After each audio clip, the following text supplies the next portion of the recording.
Float like a butterfly, sting like a bee. Those words echoed far beyond the boxing ring. They became a way of life. Muhammad Ali was a champion, a humanitarian, and a voice for the voiceless. We are so excited to be here today at the Ali Center.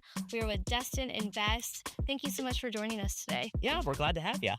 So take us to the legacy of Muhammad Ali. I mean, that is an open-ended question, but as you walk through the streets of Louisville, you can't help but notice a street named after him. Of course, the murals on the sides of buildings, the museum that we're at today.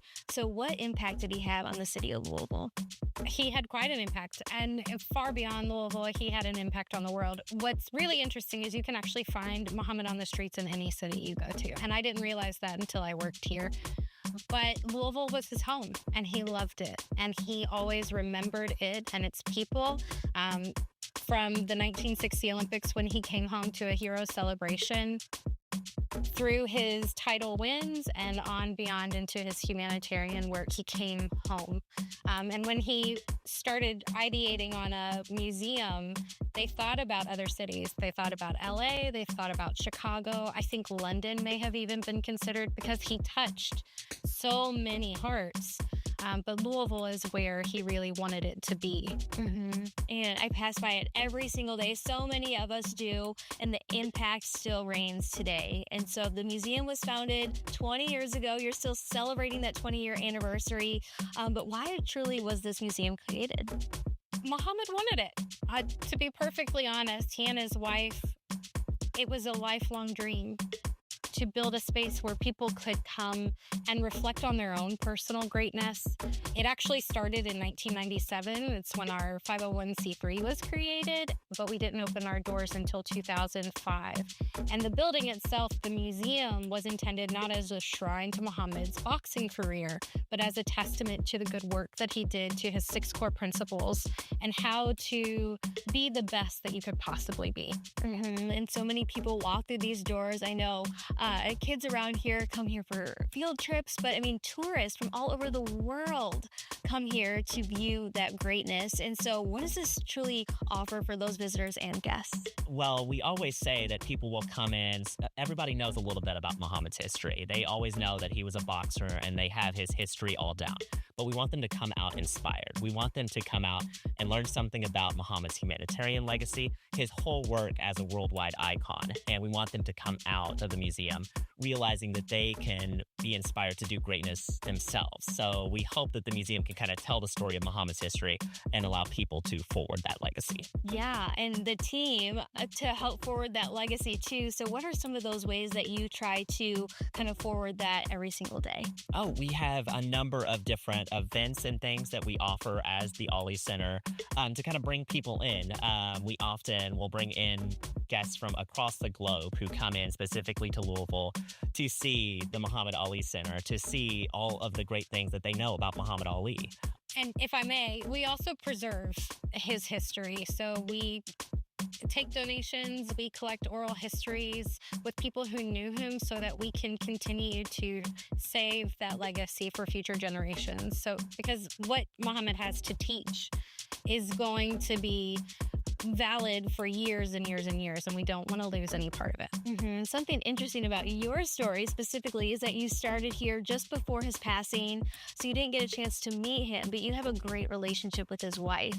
So how has that been able to kind of grow maybe the archives and just really tell his story that much better? Oh, well, Lonnie is actually a large reason why the collection is as it is today. We actually steward some of her own personal collection in our archives, and she fully supports the work that we do. She sits on our collections committee, and she is really aware of what the items mean to his story, because since Muhammad's passing, we can't ask him questions.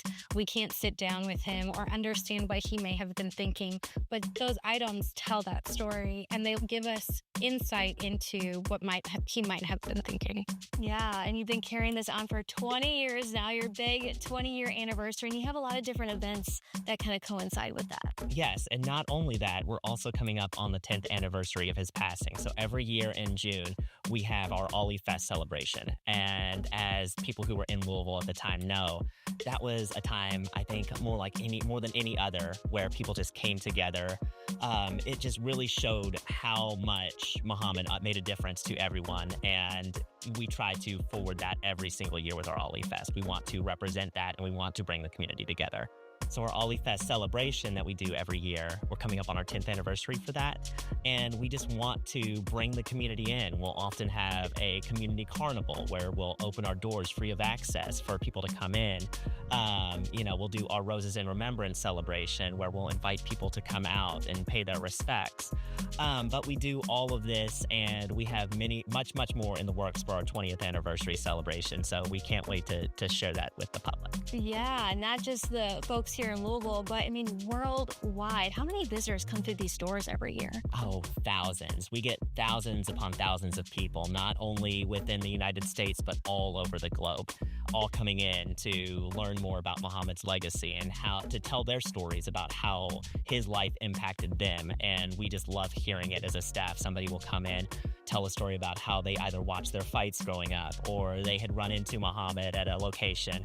And we just love to hear all of these stories that come into our doors, and we like to share that legacy with everyone. Yeah, and then continue that for years and years to come. So if people are interested in either stopping by or other ways to support this organization, how can people do that? Absolutely. So if they're looking to come by, we're open Wednesday through Sunday. Just come in anytime we're open. Check us out. We have all of the information online at olliecenter.org. And on that website, you can learn more about the exhibit space. We've got more about the items that we have within our archives, and we also have ways to support the Ollie Center as well. We're a small but mighty team, but we appreciate all the support that we can get into the Ollie Center. So we accept donations, we accept collections requests. So all of that stuff is all found on our website. I mean, how cool is it to have these pieces come through, whether they've been hanging on to it forever, people that actually knew him, because you're in charge of all of this. Yeah, I have a really cool job. I have a really, really cool job, and I get to learn something new about Muhammad every day or hear a new story, because everybody has their own Muhammad story. It's fascinating and fulfilling, and I think everybody should know Muhammad. Yeah, I think so too. So thank you both so much for having this out today. Really, really appreciate it. Of course, we loved highlighting this in our Black History show here today. So again, if you're interested in learning more, supporting the center, just head over to olliecenter.org.